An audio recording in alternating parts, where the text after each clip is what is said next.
I want to move on from that early 90s period and talk about some of the other stuff too. But before leaving there, I just wanted to get your take on something that I had believed, which was that it seemed to me like Prince made more intense, interesting music when he was kind of like ticked off a little bit or had more of a chip on his shoulder. So, you know, to me, that whole period when he was going through the thing with the name change and the Warner Brothers feud and all that, I thought that some of his great creativity and stage performances were kind of fueled by that in a way, you know, that he had this more intense attitude and it was coming out through the music. Did you feel that at all? There's no question. There's no question about it. And, you know, Prince really wore his heart on his sleeve when it came to music. I remember so many conversations that I had with Prince, man, ended up turning into songs. I can tell you two specifically that I know I had spoke to him about it before, and then the next thing I know, there's songs. One was called Papa, that he did the song.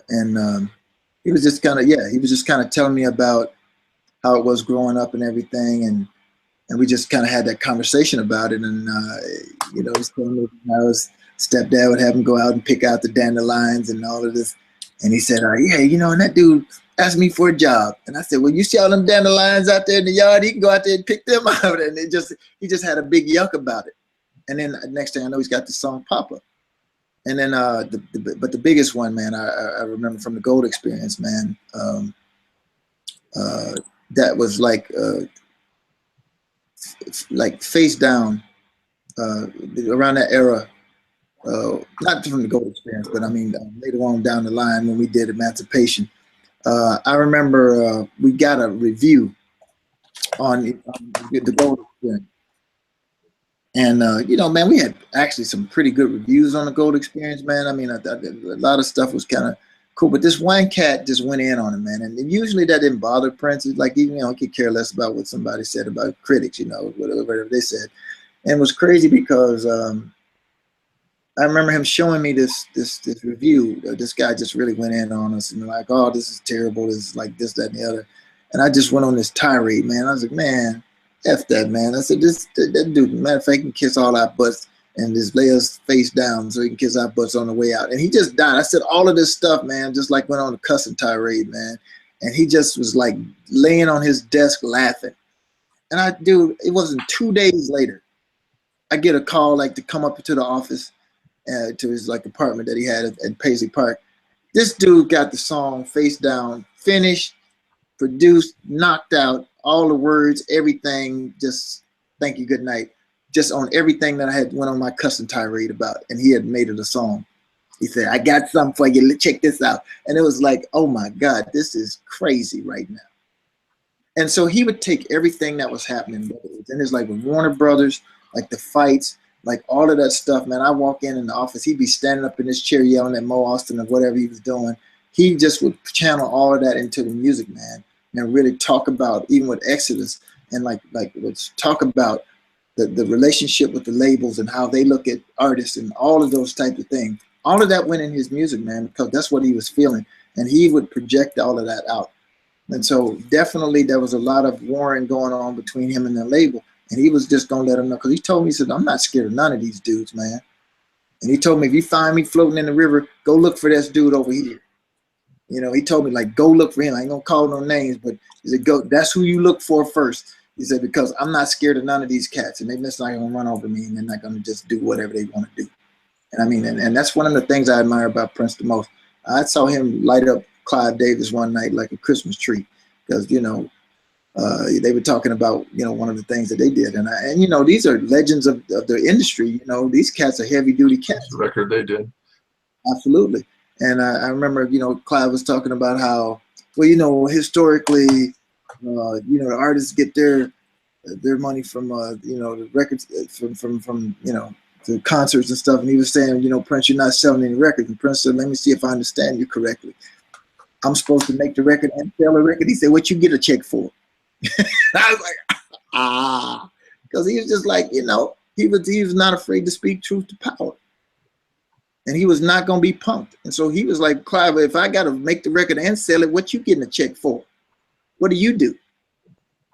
That was Clive Davis, bro. So it's like, woo. And I was sitting right there like, oh, ouch. And it was like, yeah, this dude did not care, man. He was not worried about hurting their feelings. I've seen him do the same with Charlie Walk and just Benny Medina, all of them, man. You know, Jimmy Iovine. I saw him work Jimmy over one night till he was just had his head in his hand, like, Prince, you're killing me, bro. You're killing me. Just tearing Jimmy Iovine up. Ask him, would you have your kids sign the same contract you gave to will.i.am? Would you make your kids sign that? And finally, Jimmy had to say, no, I wouldn't. Okay, thank you. That's all I wanted to hear you say. That was that dude, man. He was not afraid. And he would take him to task and just say, you should treat everybody that way then. You know, and so that was one of the things I definitely admired about Prince. He wasn't afraid of nobody in no circumstance like that, and would say his mind and speak his piece. You know, because a lot of times you got cats, they're trying to keep the peace and play ball and all this kind of stuff. And I used to wonder about that. I'm like, but you could be so much more successful. You're like, I don't care nothing about that, man. I'd be true to myself and true to my music. That was the situation. It's about being true to self and true to his music. And he didn't care if it was like success. When he got off the train, like the award shows and all that kind of stuff, he's like, man, all of that stuff is crazy. I ain't worried about none of that. They give me some kind of award. I don't need that. You know, so that was a rebellious period. I looked at that. It was like one of his rebellious periods when we were doing that. We felt like a bunch of, you know, pirates and stuff, man. That's what was funny. We looked like pirates and we just felt like that. It was just cool, you know, and I love that era, particularly for myself, you know, because I was kind of new and it was just was powerful, man. I just remember that being that way. But you're definitely right, man. And I think that was a time when he was most certainly very active in this whole fight with the labels. And all of that, he just wanted to bring attention to artists and unification of artists and understanding what you get when you get into the system. You know, I think that's one of the things he wanted to put at the forefront. You know what also was really cool about that period too, for me at least, was all the cover songs you guys did. You know, for the longest time, Prince did little to no covers. You know, he would even say, you know, he didn't listen to them, he wasn't aware of them. You know, he played that whole game. And then in that period, you guys were hitting it with all the Larry Graham stuff and the Sly Stone stuff, and even Ohio Players, and I mean, so many great funk songs, Flashlight, and you were just all over those. And that was, you know, it wasn't just like a cover band doing it. This was the NPG doing it justice, you know, and I really enjoyed that.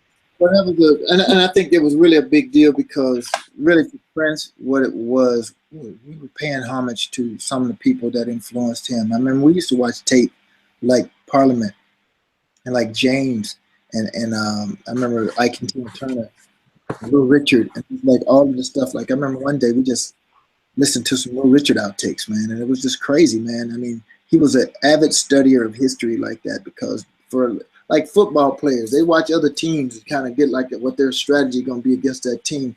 And what we did was we watched tapes of the great stuff.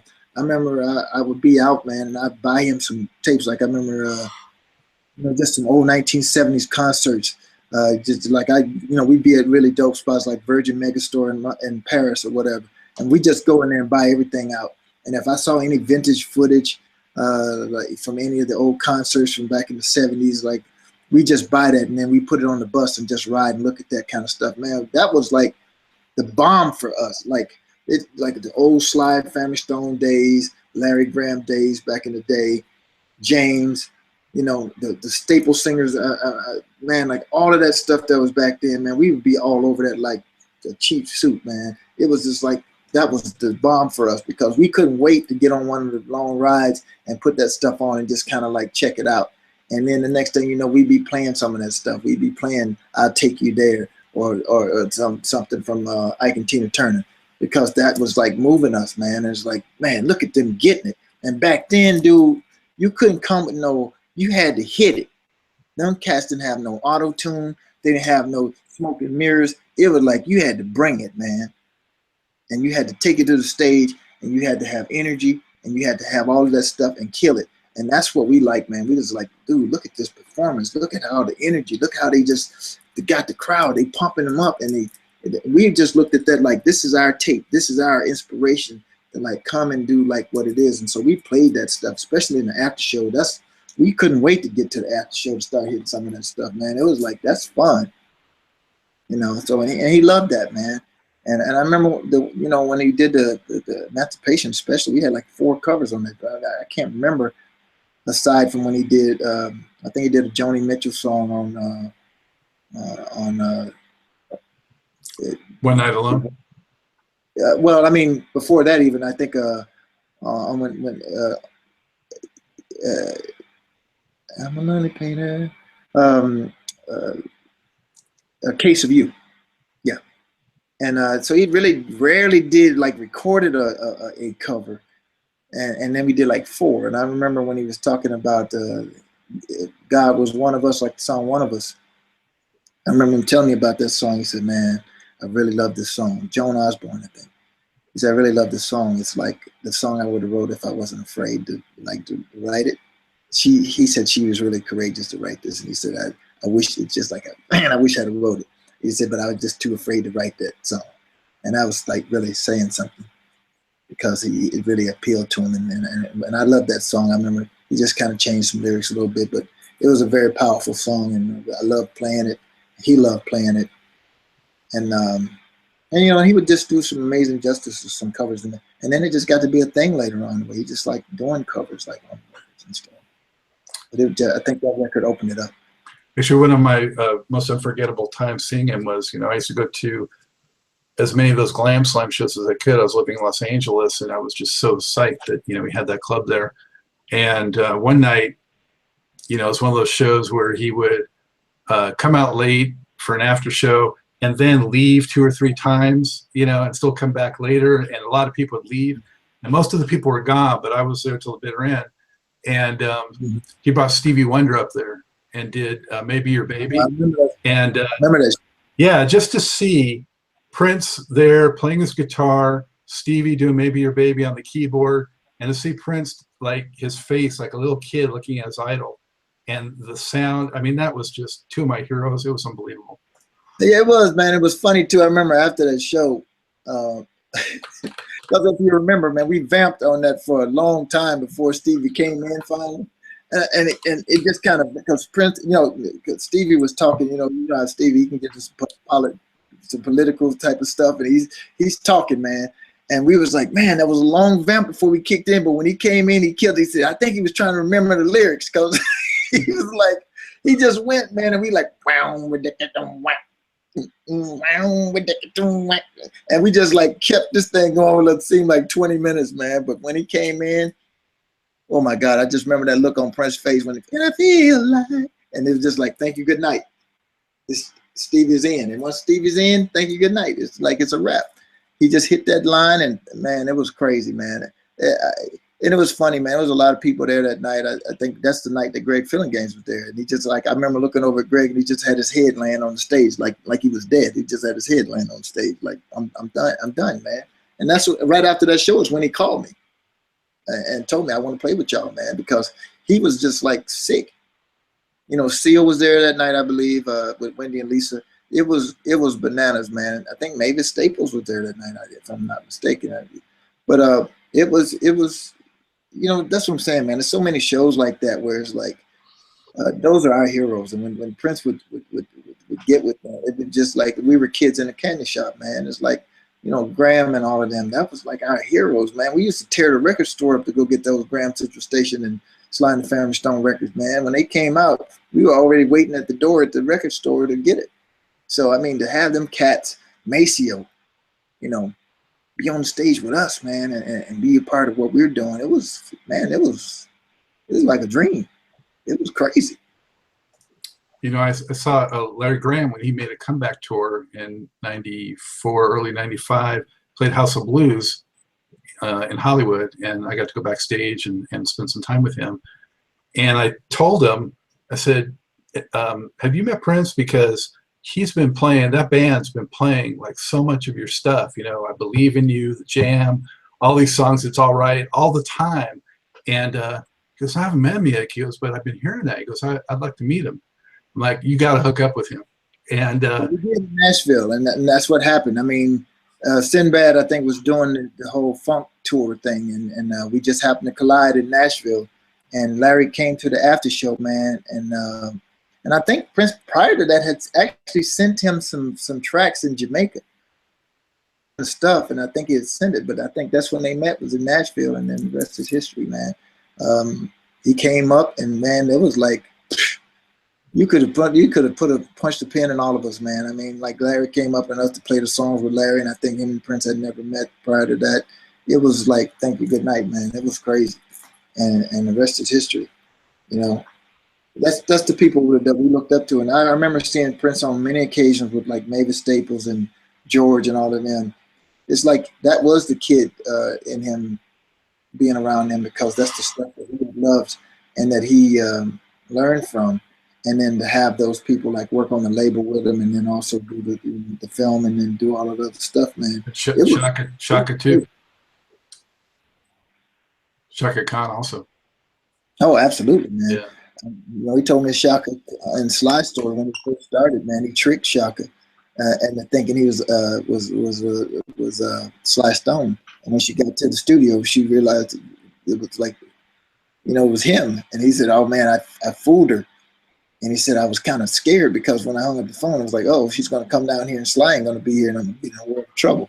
But she had heard about him, you know, knew he was on Warner Brothers, and so it all worked out cool, and they got to be friends and stuff. But it was kind of funny because he just tricked her, but because he loved pranks like that, man, just like phone pranks. And when she called, he just went along with it, you know. He didn't think about the outcome, but it was real funny for him to tell me that. I was like, oh man, that was kind of scary. He was like, yeah, I thought I was going to be in a lot of trouble, because he's only like 17 or 18 or whatever.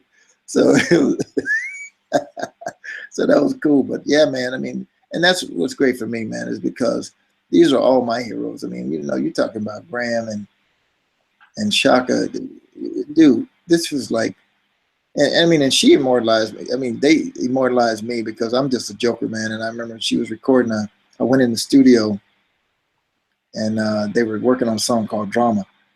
And you know, Shaka, you know, she just gets it, man. And I remember walking in, and she was singing some stuff, and then you know, and then she kind of made a mistake on something. You know how you do? You go to retrack and do it over again. And I said, "Oh my God, Prince! I mean, she getting it in like she getting busy like a one-legged man in a kick fight." And he just started laughing. He said, and he punched her. He said, "Tell her that. Tell her that." And then I pushed the button and said, "Shaka, you in there getting busy on a one-legged man in a kick fight?" And she started laughing too, you know. So I leave, and I get a call like, "Morris, come Studio A." And I come back to Studio A, man. They have worked that line into that record, and I'm like, "Dude, you got to be kidding me right now." She says in the song, like, "I'm getting busy. There's a one-legged man in a kick fight, and oh," and then hit this high note, and I'm like, oh man. I was like, you could have knocked me over with a feather. I said, I have been immortalized by the great Shaka Khan. And yeah, that's all. When she could sing the phone book and make it sound great, so that works. Exactly. So I was good, man. I'm through, man. I'm like, dude, this is banana sandwiches right here, man. This is so crazy. But that was just amazing, man. And it's moments like that, man, with your heroes. That's like the fact that Stevie knows my name, and Shaka and Herbie and all these people, man, that I admired for all of the years. It's I don't know what to call it other than a blessing, man. It's just so cool, man. And I'm just sitting out here in the woods where I came from, looking at all these pine trees and stuff, man. And I'm just from Jefferson, Arkansas, man, and have done short of a miracle, man. It's nothing short of something amazing, man. So I'm just grateful, man. It's been an amazing ride. Definitely, it's been an amazing ride, and it's still going.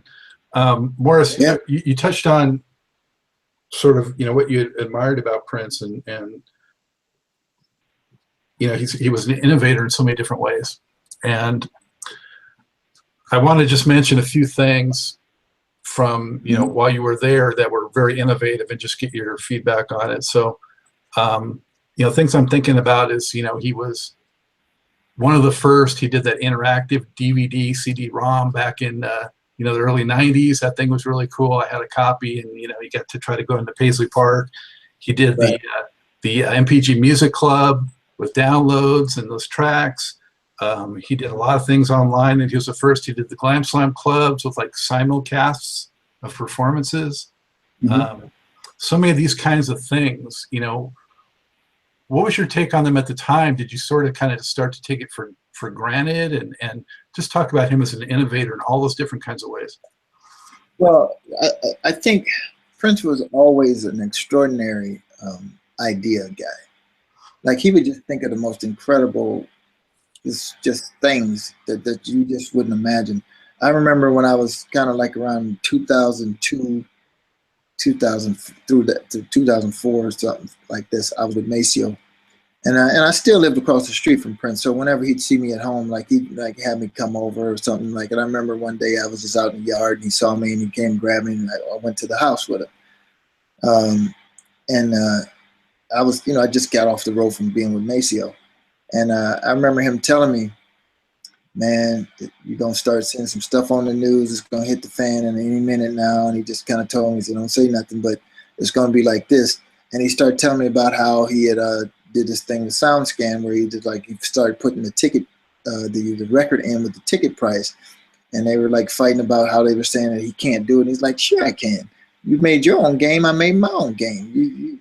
Who said you could be the ticket counter? And the person who you did, you created your own game, and so I'm creating my own. So yes, I can say whatever I want to say."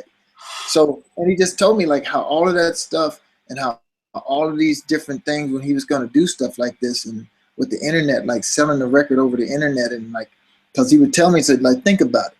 He says, for me to sell 1 million records by my record label standard, that's a failure.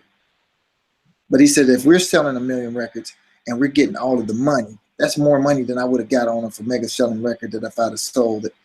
He said, think about it, $10 a crack, and when we sell 1 million of them, we get all $10 million.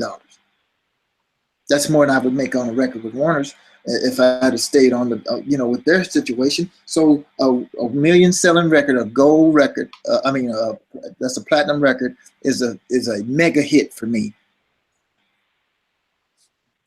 And by those metrics, you can't say nothing but, dang, that's right.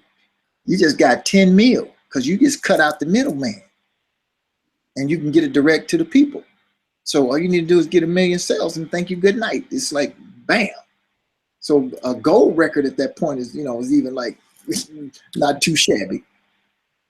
Even Michael Jackson wasn't getting that much money off of record at the time. So I think that was a very innovative thing. I just think that the implementation of it wasn't really worked out, because I would tell him, like, I think you got to have more people for infrastructure to get this stuff out of here, because there's a back order of people waiting for Crystal Ball.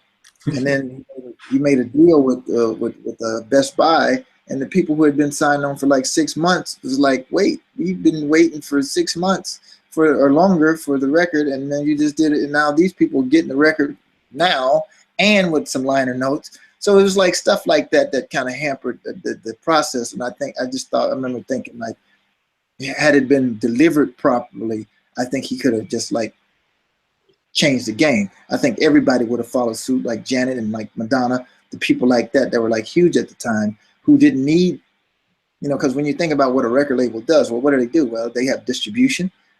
They have a kind of a internal situation where you got the promotion department and marketing, and and they give you advance money. So that was the biggest reason why you needed a major label, because you needed distribution, you needed all of that other infrastructure in order to let people know you got a record out there. Well, Prince was a big artist already. He had fan base. So was Madonna. So was Janet. So was Michael. All of those people could have done something like that with their own infrastructure and completely crushed the game back then. But everybody was afraid to. He wasn't afraid to. I think his biggest, failure with that, if you can call it that, was just the fulfillment, getting it out there so that people could actually get it. And I think that was the challenge. But he never lacked for ideas. He always was brilliant when he came up with these different ways of doing things, like I remember when we did 2010 and all of that sort of thing. I mean, it's just like, we're going to put this thing in the paper and do a deal with the newspapers and put 1 million in all of these and get them out there. And I mean, it was just like groundbreaking. It's like, bing, just thought of like all of these incredible ways to like distribute stuff. And I think that's just a testament to how much of an innovator he was, just like thinking up all of these different ideas and different ways to like to do things, and it was so groundbreaking, Morris, what about all those videos and movies? And I know he's a lot of unreleased songs, but back around when you were hanging out in Paisley Park in the 90s, I think he recorded a lot of movies and videos and things like that. Are you surprised that more of them didn't get released, and do you think we'll eventually see more of those? No, I'm not surprised actually, because I remember asking. I remember one time we were in a car, and he said, I got these tracks. Gotta let you hear. There's like 5 songs of like Purple Rain era songs. And he was talking about these tracks are hotter than Purple Rain. And I'm like, man, get out of here, dude. That's the zenith of your career. That's the biggest record. And you tell me you got something hotter than that I ain't heard of? I was like, get out of here, dude. He proceeds to put on these 5 songs and unpeel my scalp. And I was just sitting there going, oh my God, Prince, you got to put this out. You got to put this out like now. I mean, we were kind of going through that little lull where it wasn't a lot of happening. We just like could use a hit right now. And it's like, dude, I'm like, we'll be back on top. You got to put this out. This is like crazy. He said, nope. I'm like, well, why? Like, why? He's like, oh, this is going to be for my kids. I'm like, you don't have no kids. You don't have any kids. What are you talking about? He's like, well, you know, eventually. And I'm like, dude. And I was so flabbergasted because I'm like, this is, because I didn't believe him, honestly. I'm like, you don't have better than Purple Rain in there because that was the biggest record you ever did. And you telling me this whoops that hands down. I'm like, I ain't buying that one, dude. And he put them on and I'm swearing, I said, oh my God, he was right. And I don't know, I heard it only once. And I've heard a lot of bootlegs prior and after. And I only heard it once. And I was just like, oh my God, you got more where this came from in the vault? I said, like, oh my God, that's crazy. He said, yeah, this is a legacy for my kids. They'll have something to put out when I'm done and they can put it out. And I was just like, oh my God, dude, this is bananas. Because all I was thinking about, we got to put it out now. And he's like, no, we ain't putting it out. And I was like, this is crazy. So yes, there's videos, there's movies, there's songs, there's all kinds of stuff in there. And he deliberately didn't want some of that stuff out because he said it was just like for my kids. This is my legacy I'm leaving for them. And then they will, you know, they'll have something. And I was like, dude, phew. I was like, that's crazy. So yeah, man, I know there's another movie that Senator Homry did. And there's stuff that he shot, there's rehearsals. I mean, they can release stuff out of there for the next 100 years, man. It's like it's enough stuff in there between them because he recorded everything, and he recorded everything. We recorded all the shows, multi-track. We recorded the show's video, and you got 20-something years of that, all in the vault. Come on, man. And everything's different. Like when you go from show to show because he just nuances everything. I'm like, dude, that's crazy to me. So I believe that there are some cool things that's in the vault. I believe there's a lot of music in there that I would certainly like to see. I don't think some stuff is completed. I wouldn't want to see just go willy-nilly coming out that's not ready for prime time if it's something that I don't think he would approve of. And I would hope that stuff just kind of stays on the shelf. But I think there's enough polished stuff and enough things in there. I would really hope that the estate would get some of us to help them curate some of this stuff. I mean, there's a lot of us who kind of like new Prince work with him, and I would hope they would put a collective of people around that knew him, that knew the music, and just knew some of these things that he would say, because he would say stuff to me, but he would say stuff to all the other musicians. They have their own perspective of what he would tell them, and I'd like to get together personally. If the estate, if the family decided that's what they wanted to do, I would be at their service to give them whatever 2 cents I know about it and whatever he told me. And I'm sure that any of the other musicians would do the same. Andre Simone, Mark Brown, and just some of the other people that work with him, that was close to him, especially like Levi and the ones that work with him on a production level, Kurt, different ones that work with him on a production level, that he would have those kind of conversations with.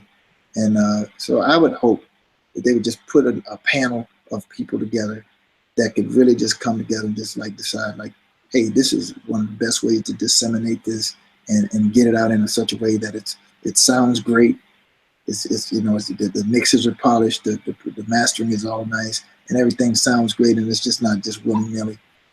I would hope that would be the case, And my thing is like, if they needed my service, I'd be more than happy to help wherever I could, and I'm sure everybody else would be too. That's the dream, the big dream. I'm I'm always just amazed because I have seen so many shows and heard so many songs, and then there's something else that pops up, and it's like, man, there's still always something new that I haven't been exposed to before, and it's always something great. So it's just astounding. It is, and he was prolific that way. That's what makes it so crazy, man. That this dude and with no effort, could just do so much in so little amount of time. You know, for many of us that try to write, I mean, I go through lots of long stretches where it's like I ain't feeling nothing, man. I'm not hearing anything. It's like writer's block. He didn't suffer from that too long. His writer's block probably lasts about an hour or two. So it's like you could just turn it on and do it, man. I mean, and you know, of course, everything wasn't Purple Rain, and everything wasn't like, but it was still amazing, man. It's just like, that's when you know, like, it's just certain cats come through the game, Michael Jackson and him, and it just you know that they got something, man. They got a whole nother thing. They're operating on a different frequency than most mortals, and it's just like for me, just to be around that kind of energy, because I tried many times to just go home and just try to replicate what I saw. I can't do it. Obviously, I don't have those hits. I mean, and neither does a lot of the other people that were around. You know, you got Terry and Jimmy that did well. You got Andre did well, and some of the other cats, you know, Sheila did. You know, but it's just a few people who've actually been able to replicate after even being around that cat, because he just had a special gift, man. It's just like he had something. It just got shut. God shut it down into him, and it just went in there and pow. It just went in that. And Michael Jackson said it best. You know, I saw this thing when Michael said, he said, well, I always felt like when I go in there, when I get something, I have to do it then, or else God's going to give it to Prince. That's what Michael said. You know, and he was right. It's just like, you know, I don't think that God would just, you know, say, but I get what Michael was saying when he said it, because he said, if I feel like if I don't do it, that he's going to hand it right over to Prince. You know, and I thought that was really funny, because I said, I can see how he would say that. I can totally dig why he would just say, I got to do it or else Prince is going to get it. Because he knew that dude was operating on the same frequency, and it'll just, that energy just hop skip right over to him. I completely understand why he said it, you know, and it's true, because Prince was such a vessel, man, that all of that talent just could flow through. It just, all of that stuff just came through him, man, just like water off a waterfall, you know. It's just crazy like that. You know, I think also another amazing aspect of it is just his evolution musically. So, you know, like, it wasn't until I think his 5th album, like 1999, where you heard his actual singing voice. He was doing all falsetto before then, and for a while he was making like what I thought were quantum leaps in musicality, you know, from one record to the next. And he kind of stopped doing that, you know, with like every release eventually, but still I think his playing and his musicianship continued to just evolve. And I'm just curious, you know, in the time that you were there, did you see that kind of evolvement? Even though he was at such a level, he still kept adding to it, didn't he? Yeah, I mean, you know, again, I just saw that from the time I got there. You know, it was just like he just kept elevating, man. Just when you think you saw him do something that you was like, you can't top that, then he would top it. You know, it just was like, where does he get it from? It's just like, it's crazy. And so I totally understand what you're saying, and it's like, you know, but he kept expanding his mind. Prince was, I don't know where he got the time. I guess that's the whole thing. He didn't sleep. And he was just this constant study machine. He was online all the time. Like, he was like, he was like the Matrix. He was just like downloading and uploading in his brain all of this stuff. And he just would just keep expanding. I remember asking him one time, I said, Prince, what do you think you're the best at? I said, what do you think if you had to pick what you're the best at? And he said, well, as I said, because you can do all of this stuff, man. You play bass good enough to be a bass player in somebody's band. You play guitar good enough to do it. You could have been a dancer. You could have done any one of those things. And he said, yeah. He said, you know what I think, Morris? He said, I think I'm the best at lyrics. I'm a songwriter. I'm a poet. At the end of the day, I'm a poet. And he said, I just think people don't read anymore, man. He just said, and so he said, but at the baseline, I think that's what I do best. And I said, you know what, Prince, that's funny. I think that's exactly right. You can go through whatever era, and you may not like the keyboard sounds you use or this era sounds or whatever. But if you peel away the music to any of his lyrics, the lyrics stand on their own. I don't care what era you come from, whatever it was, they are still crafty, they're still, even they can be raunchy, like, you know, Good D in a Job or whatever. That's the name of one of the songs from a joke that Chris Rock told.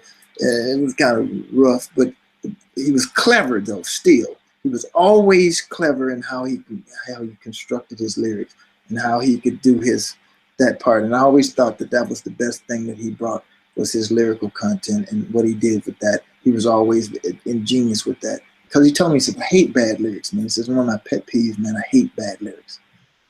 Can't stand it. Or lazy lyrics. Yeah, exactly.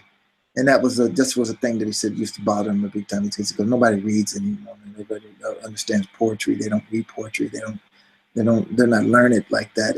And so for me, I was like, yeah, man, I could totally see that. And I think that was one of the things that he always tried to do, always write something.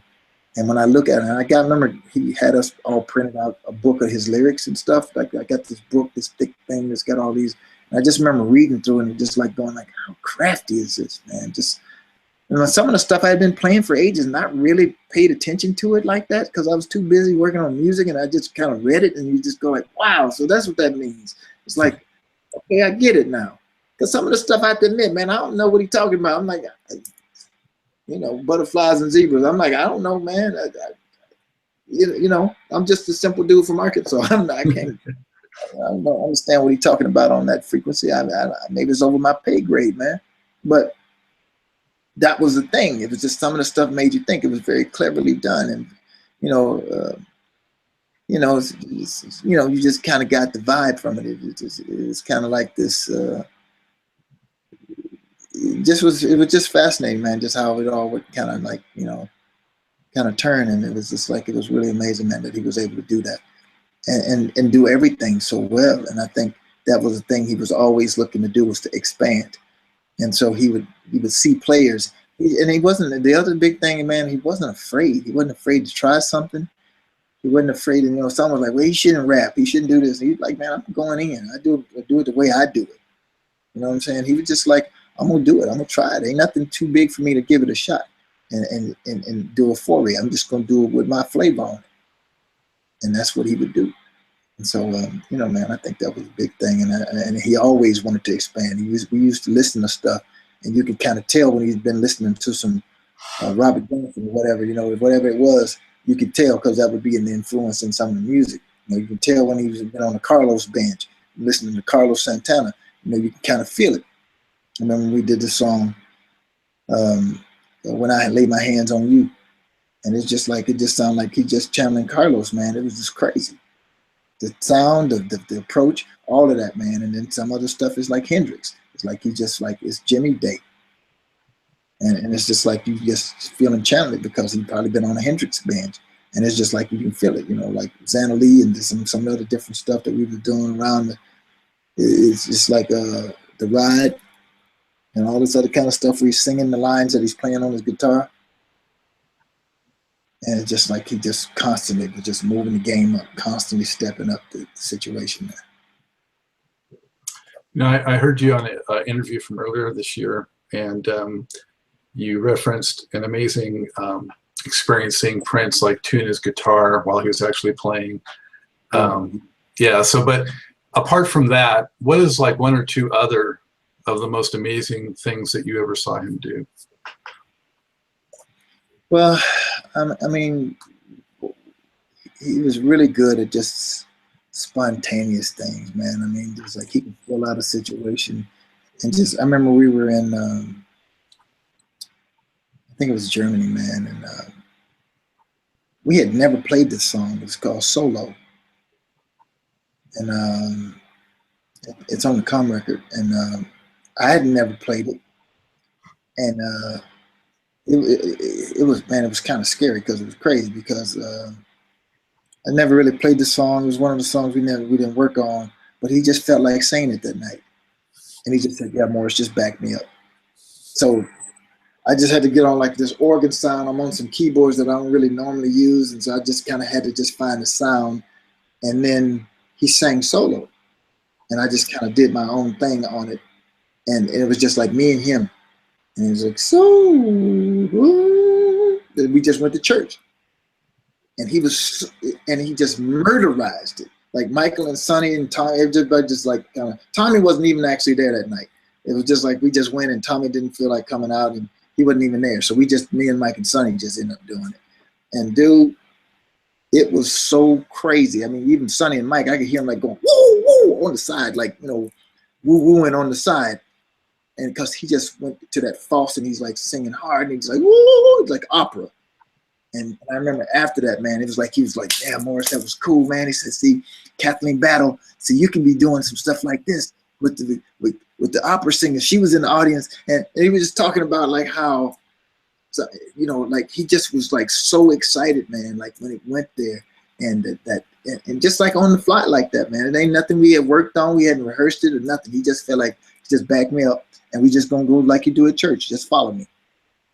And it's just like boom, and it was like, man, if people lost their minds, I lost my mind because I was scared to death. Because I'm like, I don't knew this song so much, but he's like, just like you would do, just follow me. Flying without a net. Yeah, man. So it's just like we gonna go, man. We're gonna jump off the cliff, and where we land, we're gonna Thelma and Louise this bad boy. So we did, man, and it just we landed on the other side, man. And it was one of the moments, man. I wish we had it on tape because it was crazy. It was real crazy, and it's just like I just remember that feeling. And he gave us a lot of money that night too. It's just like he was so happy. Just like, I think everybody like $1,000 or something, just like for real one night. Just like here, pow. It's just like just after show, we like, oh, okay, yeah, I like that. That's nice. It was just crazy because it was just like a moment, And it's been other moments where it's like you just get this magic, and it's like when certain things happen and come together, there's just this magic. You just can't help but to be like, wow, this is one of those moments. And there was plenty of those. There's plenty of times where it's like something happens, and it's just like, wow, you can't repeat that. It's just a moment in time, and that's kind of what's sad about times now, man. It wasn't everybody didn't have, high definition movie cameras and their phone, and now we kind of do this thing where we don't live in the moment. We kind of film it and then watch it later. We're there in the moment. We film it so we can watch it later, which is interesting, And we all, I mean, I'm guilty of it. I've done it where it's like, because you feel like I want to be able to just remember this moment, and it's like, those moments I have, it's here now. It's there. And I can recall it. And, it's not necessarily any proof of it, but I mean, at least I was in the moment, man. And I didn't have anything that distracted me from what I was feeling and what I was hearing. It's just like when we did the thing with Bono and Edge and when we were in Ireland. And I just got a new respect for Bono when he did the cross with us, and he didn't know the song. And Prince just stood behind him and kind of fed him the lyrics. And just killed it. Like just like, that's crazy. That's when the big boys get together and play, and it's big boy time. Because you can do that, man, and just be like, yeah, dude, I'm just gonna whisper the words behind you, and you sing it like you own it, like you wrote it, And Bono did that. He went in, man, and it was just like cool, man. I was like, wow, this is cool. This is how big boys get down. And so just moments like that, man, that I never forget. It was cool. And then you got moments, like we had a thing with Seal, and so it was interesting, man. It just was, because he was a little lyrically challenged on the lyrics of the song. He had the right energy, but the lyrics was a little different for Mountains, and so it was really funny because we look at each other like, going, what are these lyrics Seal talking about right now? And so it's like, man, there's so many moments like that, man, that just make the whole ride just amazing, like a big movie, man. I felt like I've just lived in this movie for the last 20-some years, and so it's just really remarkable, man. I'm just grateful. I promised my wife, who's also a lifelong Prince fan, we actually met because she was also a fan, but that's another story. But she wanted me to ask, what is something about Prince that most people might not know or realize? Well, I think the thing that most people probably didn't see was his philanthropy. Prince was a very giving person. He believed in doing a lot of stuff for a lot of people, but he also believed in keeping it off the grid, kind of where a lot of people didn't know exactly. Certain things he would want people to know because I think he wanted people to follow, like when he'd get big money to the dance school or something like that. You know, I think he put that on blast sometime because he's like, it's good to see artists doing things like that, maybe to inspire some other artists to do the same. But then there was a lot of things he did for people personally that was off the grid that nobody knew about. I remember when any of the band members' family would die, or band member, I remember when Bonnie Boyer died, I remember him calling me and asking me if I could get a hold of the family and just tell him he'll take care of it. You know, just don't worry about it. He'll handle it. And then other times when that happened, the same thing, I get a call and he just said, could you reach him and just tell him I'll take care of it. And just don't make a big splash about it, and just very low key with it, man. Those were the type of things that I think a lot of people really didn't understand about how philanthropic he was, and it's different schools and different people and different situations that nobody ever knew about. And he would tell them, please don't say anything about it. I don't necessarily want anybody to know about it. Just take it and just do what you got to do. And that was a big thing about him that I think a lot of people may not have known. What was it like with the 31-21 period? I think you were along for that. He was doing a lot of those private parties. I mean, that must have been a blast, right? Yeah, it was interesting, man, because that was when I had just kind of finished, doing my run with Maceo. And I remember Tamar, I worked with Tamar when she was like 12 or something. So I did a demo. I actually introduced her to the French camp. And he called me out of the blue, like, hey, it's Tamar, it's Ashley. I'm like, oh, what's up? She's like, what are you doing? I'm like, well, I just got off the road with Maceo. And she's like, can you come to LA? And I'm like, yeah, I come. She said, Prince wants you to come. I said, okay. And so he called me and he said, can you come to LA? I said, yeah, sure. I said, any idea how long? Because one thing I'd learned about Prince was you have to get a vector on how much time he wants you, because that's always very quagmire type stuff. You don't know how long you're going to be somewhere. So sure enough, something in my instinct said, you better try to get a vector on how long, so you know kind of how to pack for this thing. But you don't want to show up with 3 days worth of underwear and now you got to stay for like 2 weeks. So I just said, okay. He said, just, well, kind of long as it takes or whatever. So I just packed up a nice little bag, and I ended up being there for 9 months, living at the hotel in the park in West Hollywood for like 9 months. I was at the hotel long enough where I wanted to start working there. Everybody knew me, and it was like, I could go down the front desk and run the operation because I was staying at this hotel for so long. And it just was really an interesting time because we were like working on this music and then working on this thing with Josh and Cora came in at that point. They were playing with this guy named Frank McComb, and just kind of just like started doing this thing with Tamar. And it was really crazy because one thing morphed into the other, because now we started doing this, and Prince said, I want to be a guitar player in your band. And we went and did this tour with Tamar. But then that ended up turning into what the new power generation was going to be for that iteration. It was like Renato Neto, John Blackwell, and Rhonda Smith. And then once he got that band, he decided, well, this is the new NPG. After he did the little Tamar thing, he said, well, then I'm just going to stay with this lineup and then make the next version of the NPG out of this. And so that's what happened. And so it was interesting, man. It was a lot of fun because, the twins and Tamar, we did these shows, and yeah, 31-21. And that record, 31-21, the track is one of the most congruous grooves he had did in a while. That groove on there was like, it was kind of reminding me of like Days of Wild. We could play that for 20 minutes because that gong gong gong gong gong gong gong gong gong. He just could make these train like coming down the tracks that was like, just once you get the groove, you could just like put whatever you wanted to do over the top and just groove forever. It's the perfect club hitter because you just could groove. It's just one of them things where it's just like, here we go, just get a seat. You're gonna be working on this one about 20 minutes. Enjoy the ride. It's like that.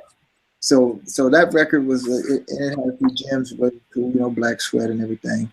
So, but it was cool. And it was interesting because I for him to just kind of take the side spotlight, not really take the spotlight, and kind of be like a guitar player in Tamar's band was kind of different. That was real different. It was like interesting. Did you do the Vegas residency stuff too? Yeah. And that was fun. I mean, for half of that, we did that. And then for the other half, we brought in Neto, Renato, and the horn section, Mike Phillips and everybody, and Maceo and them. And, so that was kind of cool because we started out half of that with the small crew, and Shelby Johnson came in at that time. And then halfway through, we decided he wanted to bring the horn section in, just kind of elevate things. And it just kept going up from there. So it was cool. And then that just kind of set off things for what was to come. With the 21 nights in London and all of that. So it was just, man, it was cool. The Vegas thing was cool because I'd never done anything like that. It was like that kind of set up the whole idea of this residency kind of vibe. And so when we did London, that had to be the dopest gig that I ever did with Prince. It was just like, this is the bomb. We're going to be in London. We got apartments. We're living in London for a few months.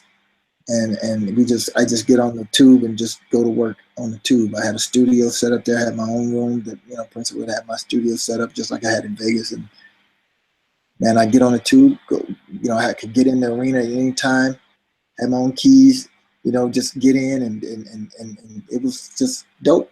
And then sometimes we'd have to move out for either Elton John or the Rolling Stones or whatever. They came but they still left my room intact. They had to move everybody else. But since I had a studio, they just like move everybody else with me out for the Stones or for whoever. And then it was like a dream because we work a few nights a week and the rest of the time I'm just in the lab, I'm either there and then just hop on the tube, go from my apartment straight to the O2. And man, it was just like, this is the life, man. I'm like, this is the life, bro. It is so dope. So living across the street from Prince, though, I mean, did you guys hang at all apart from music? Did you watch like basketball games together, or was there a social aspect? Yeah, we did, but most of that we did at Paisley. I really didn't hang at Prince's. I mean, the whole time I was with Prince, I went in his house probably, I can count one hand the amount of times I went in his actual house. We always hung out at Paisley. We had a bunch of like big screens and stuff. So whenever we get together, we'd always get together. I think that house thing was just like his personal space that he really enjoyed, just having a place that was just his personal space. And I think that was like sacred ground for him at his house. And I never tripped about it. It's like, yeah, dude, that's your escape. That's your spot. So only like a handful of times I ever went in this house. But we would do a lot of stuff at Paisley. Like if it's a big game or if we wanted to get a fight, anything like that, or anything off like the whole, when you have to pay to watch the whole thing. Pay-per-view. Yeah, we do the pay-per-view thing at Paisley. So, and then, I had a massive movie collection, man. I love movies. I always wanted to like score movies at one point. I figured I'm going to later in my career maybe get into scoring. So, man, I used to go to Blockbuster and buy everything that would come out. Just like whatever. Well, I just get a boatload of movies. Like as soon as they get ready to come out, they're like cheap at Target. I would buy them like $18 or $15, whatever it is. I just would get everything to come out. And I had this massive, in my studio in the basement of my house, I had this media room that like had like hundreds and hundreds of movies. And Prince wouldn't even go to Blockbuster. He'd like come over with like a date or something, be like, he'd be like, he'd call me, he's like, I'm coming over and borrow some movies. And he'd tell a girl like, I don't go to Blockbuster. I come over to Morris's and just get movies from here. Problem is, whenever he borrowed, I just wrote it down because I never see it again. It's like he didn't never bring that back. It was just there go the Godfather, part 1, 2, and 3. That's gone. So, but it was cool. He just come over to my spot and get movies, man. He just do that whenever he wanted to watch something. He just come over and just like walking through the library. I had walls and walls of it down there. And he just like, dude, this is Blockbuster. And he's like, I don't even go over there no more. So that was cool, man. And so we would hang out like that. But I think he looked at the band a lot like family, man, because even when we weren't playing, he liked to just hang out and do stuff like that, watch pay-per-view and do other things like that, have dinner and those sorts of things. And I understand even after I left, I think it got to be even more so. He just started really getting that way where he's got closer to the people that he was working with. And, there are a lot of, I think toward the end, a lot of them started flying on his Learjet because even, when I was there, I mean, we did that sometimes here and there, but I think toward the end, it got to be even more so that the people he just wanted them around. You know what I mean? And I think that's cool. I think that's a natural progression. I mean, as you get older, he just got cooler. You know, it just got stuff got to be more laid back and just kind of like he was just cool with hanging out with everybody. So I'm glad to see. I was hearing about it, and I'm like, I'm glad that's happening. You know, he needs that. So why did you kind of wind down your tenure with him and stop playing around 2012? Well, I don't think it was more or less that I wound it down. I think that, you know, I probably run my course. 20 years is a long time for anybody, especially, you know, I was the worst keyboard player he had. So, I mean, I think, you know, after a while, it just gets where Prince just wants to change the scenery. He just needs different energy. You know what I mean? He always told me, like, the reason why he changes up musicians is because it changes the energy of the band. It changes the sound. You know, different players bring a different energy to it. I've read some of the interviews from some of the guys in the Revolution. I just kind of read some of the stuff, and I just see some of the comments about, you know, the different bands and why, you know, they're the bands or whatever. But the truth of the matter is, Prince changed because he liked to change the sound. He liked to change the energy of the lineup, because he said that changes everything. It changes the way I write. It changes the way that the sound is, because all those people bring a different color to the sound. And I think that's what that was. I was fortunate enough to be a chameleon and just kind of blend with whatever the situation was at the time. When he had the jazz kind of crew with Blackwell and Renato and them, I still had a thing that I brought to it that didn't get in the way of that. So he used me a little bit on different things with that crew even. And so I just kind of ended up being this kind of morphing piece that could work. But I just think after a while, man, it just like, you know, I'd been there long enough. That was good. I didn't mind. I mean, it's like, I had a good run, man. Let the kids make some money, man. Enjoy some of the stuff that I enjoyed, man. You know, I had an incredible career with Prince. Anybody that doesn't make it after all of that much time, that's not his fault. That's your fault if you don't do whatever after that much time and whatever. So let these other kids have some, you know, man. When he brought in the Third Eye Girl, and, you know, Hannah was really young, and Donna and Ida. I mean, shoot, that's great. Let them have their moment, man. It's all good. I had mine. So it's like, you know, and I could hear when he was starting to go with, you know, 12 horn players. A lot of the parts that I played was inside of the horns anyway. So it just, I could, you know, and he didn't even pay me to play bongos. I could feel all of my parts being marginalized and being like handed over to like horn sections, because that's a lot of the stuff that I played. So, I mean, I get it, man. Why pay me all that money to do nothing, really? So, you know, man, it makes sense. Everything makes sense. And my thing is, I didn't expect to last a year. I bought a video camera with just about every piece of money I had saved up. I bought this really dope Sony little video camera. It looked like CNN. It was so clear at the time. It was dope because I felt like I'm going to get this one run to Europe and that'll be it. And I want to document it because I'll never go again. And, you know, and because I thought I'd be one and out. Just go on the tour. He realized after the tour, like, okay, that was okay. So let's do something different. And then I'd be gone. But at least I would have that moment and have those moments. And then so I could remember. But it didn't turn out that way. I ended up staying longer than everybody. And I think it was mostly due to rather than my playing, my attitude about everything. Because I had reverence for the position that I was in. And that I understood my place in the situation. And I always treated it with respect. And I think that's what, more than my talent, what kept me around, is that, you know, he could count on me, he could rely on me. I was where I was supposed to be when I was supposed to be there. And I never wanted to be the problem or the issue that he was going to have to deal with. I'd rather somebody else be that. And then, you know, he didn't really have to deal with me from that. So I think that was the one thing. And again, that's another thing I talk to players about. Just be prepared, man. And don't take it for granted. And I think even at the end, after 20 years, I just got to a place where, you know, I know that me and Prince started getting some arguments because, you know, you get to a place where it's like, bro, you can't tell me this at this stage in the game. I know better. So we would kind of get in more conflicts because, you know, I had been down the road. I knew better than that. You know, you can tell that to some new people, but You can't tell me that because I know better. And so we would have conflicts about it because I just wouldn't just take it. I wouldn't just like be like, no, man, come on. And I think when you get to that point, I think that's when it's probably time to go. It's when you kind of stand up and, you kind of, then it's like, okay, he's gotten where he's kind of, standing up, and it's like, I see, I think a lot of times that can too play into it. And I just got to where, like, I remember he was riding in my car one time there toward the end, and I remember I had my phone like laying on the dashboard, and he didn't really like electronics around and stuff like that. And I remember him telling me to ask me if I could, take the phone away. And I'm like, no, man, I'm in my car. I'm like, I said, besides, Prince, I said, what? At this stage in the game, we've been on the Super Bowl together, we've done all this stuff. Why would I record you, man? Why would I do that and ruin our relationship when I know that if I got busted trying to record you or do something to that effect, it would be over with us? He said, no, it wouldn't. I said, yeah, it would. It most certainly would. If you caught me recording you, it's game over, and you know it.